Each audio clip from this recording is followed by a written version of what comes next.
Ce qui est marquant ici, c'est la place de la voiture, omniprésente, et qui montre que l'on continue, en dépit du bon sens, à penser l'urbanisme en fonction de la voiture.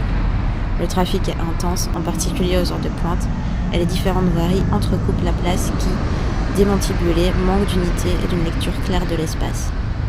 Ce problème n'a pas dû passer inaperçu aux yeux des décideurs, puisque l'on peut voir un timide essai de replacer le piéton au sein de l'espace public. Certaines voiries secondaires ont été réalisées dans le même revêtement que la place, afin de laisser penser que c'est bien la voiture qui traverse l'espace et non le piéton. Mais l'essai, en plus d'être anecdotique, est plutôt raté et à pied il faut s'armer de patience au feu rouge interminable pour passer d'une rive à l'autre de la place. D'un autre côté, la topographie joue un rôle important dans la perception de cet espace. D'ici, où qu'on veuille aller, il faut monter. Le fait d'être dans le fond de la cuvette peut donner un sentiment d'enclavement. Mais cette particularité géographique de l'espace aurait pu servir de contrainte créative, de point de départ et d'identité. Au lieu de ça, les aménagements récents de l'espace public n'ont fait que renforcer la présence d'un trafic automobile intense qui, combiné à l'effet cuvette, étouffe un espace qui pourrait avoir la prétention d'être le cœur social de la commune la plus pauvre de Belgique. Sa forte concentration de commerce et son marché hebdomadaire sont-ils réellement des tentatives de créer le lien avec le quartier et les habitants ? Ici, on ne fait que passer. Toujours un peu sale, en particulier les lendemains de marché, la place Saint-Josse ne permet pas de flâner et de se perdre en contemplation. L'architecture est inexistante et le regard est constamment agressé par les vitrines et publicités criardes des rez-de-chaussée commerciaux. Les étages sont souvent vides et puisque ici on ne vit pas, les bâtiments sont peu entretenus, parfois même abandonnés. Objectivement, c'est moche. C'est moche quand l'investissement public est concentré sur la rentabilité économique et le maintien d'une autoroute urbaine dépassée plutôt que sur l'espace public en lui-même. Dans la continuité de la place Saint-Josse débute la chaussée de Louvain, axe routier important car traversant plusieurs communes, mais également connu pour dégager une atmosphère particulière. Nous nous intéresserons ici au bas de cette voirie qui semble illimitée, mais il faut admettre que tout le long, mon sentiment désagréable persiste. L'image me vient d'une cicatrice coupant de part en part le paysage, servant à une mobilité rapide et autour de laquelle s'agglutinent des commerces et étonnamment peu de bâtisses architecturalement intéressantes. Le bas de la chaussée de Louvain est parsemé de commerces qui vendent ce que j'appelle des chinoiseries.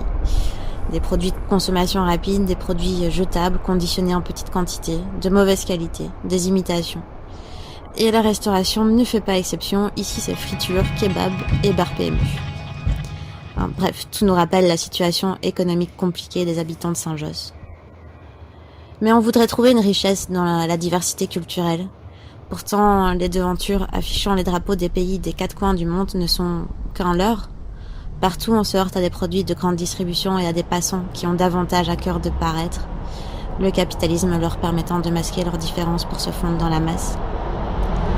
Et pour parler des gens, j'ai l'impression que le cliché « les hommes tiennent les commerces pendant que les femmes achètent des légumes avec leurs enfants » semble bien se vérifier ici. Bon, après, si je vois majoritairement des hommes dans la rue, c'est peut-être aussi parce que je ne sors qu'en dehors des heures de bureau. Et encore, est-ce que cette explication est justifiée ? Donc, peut-être que ce que je vois ici, c'est un étalage d'inégalités. Et cela me donne un sentiment négatif sur cet espace public. Et en plus, ça me permet d'entériner mes propres affirmations et croyances. Je suis élite diplômée, qui travaille, alors qu'en vrai, je sais pas vraiment si c'est le cas des passants de ce quartier, car je fais moi-même que y passer. En tout cas, c'est ce que je ressens quand je passe à la chaussée de Louvain, une sorte d'inégalité qui m'oppose aux gens ici. On peut dire que ça donne un sentiment un peu similaire à celui qu'une femme peut avoir en passant devant les vitrines rue d'Arscott. Mais par quelle injustice sont-elles en vitrine et nous de l'autre côté ? J'ai l'habitude de dire que ce que j'aime dans mon quartier, c'est la dualité. Entre d'un côté le quartier européen, propre, lisse et impersonnel, et de l'autre le quartier de la chaussée de Louvain, plus animé et chaotique. Mais en réalité, je me sens vraiment bien d'aucun des deux côtés, tout en étant bien chez moi, entre les deux. Parce que malgré tout, ici, on voit toutes les nationalités, et cette diversité culturelle reste présente, même si notre façon de vivre a tendance à lisser et homogénéiser ces différences. Et puis, il y a toujours quelque chose de beau à contempler le chaos, palpable et vivant.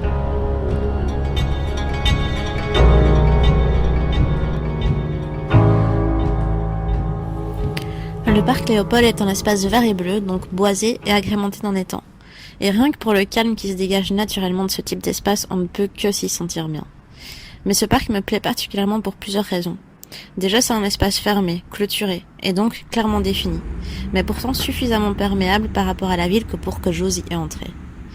Il a aussi la particularité d'être en lien direct, mais subtil, avec des institutions publiques, qui lui laissent toutefois son individualité. Il y a le musée de l'histoire européenne, avec son cube de verre posé sur un bâtiment d'époque à l'architecture riche. Le soir, la boîte éclairée semble flotter au-dessus de l'histoire. C'est avec beaucoup de déception que je suis montée tout en haut dans le cube pour pouvoir admirer la vue sur le parc, et que je me suis retrouvée plongée dans le noir, toutes les fenêtres étant occultées. De l'autre côté du parc, il y a le musée des sciences naturelles, mais j'avoue que j'y ai encore jamais été. Il paraît aussi qu'il y a des autruches quelque part dans le parc.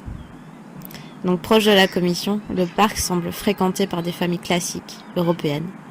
On est à 5 minutes de la place Saint-Josse et pourtant ici le public est très différent. Les nationalités doivent pourtant aussi être très variées, mais l'impression extérieure reste plutôt homogène.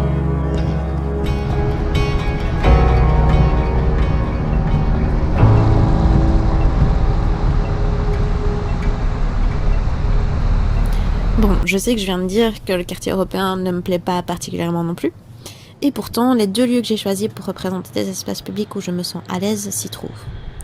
En fait, j'ai voulu réfléchir à des espaces de mon quotidien, et donc autour de chez moi. Après, je sais pas si dans l'ensemble de la ville, il y a vraiment d'autres espaces publics où je me sens réellement bien. Il faut dire que, généralement, je vois le négatif, l'opportunité ratée. Mais je suis architecte, donc je suppose que c'est normal. Je suis passée par la place Jourdan de nombreuses fois depuis des années, et pourtant j'ai toujours l'impression de ne pas connaître cet endroit. Ici aussi, on a rénové, mais pas suffisamment bien à mon goût. Et l'espace a été modifié récemment suite à des travaux conséquents. Puisque ça fait des années que ça dure, morceau par morceau, je ne sais même pas si nous avons sous les yeux le résultat final, mais jusque-là, je trouve ça peu réussi. On reconnaît la forte concentration en commerce et horeca au rez-de-chaussée, mais ici, contrairement à la chaussée de Louvain, l'architecture a une place plus importante. Rien que parce que les immeubles semblent entretenus, il y a de la vie aux étages. Et les gens qui fréquentent la place Jourdan semblent plus aisés. Les commerces sont dans certains standings, sans être inaccessibles à la classe moyenne en bourgeoisie. Et il me semble que les hommes et les femmes sont occupés de la même façon, à tenir les commerces, traverser la place, faire les boutiques. Pourtant, je trouve l'endroit un peu triste, trop lisse et trop facile. Ça manque d'initiative et d'originalité.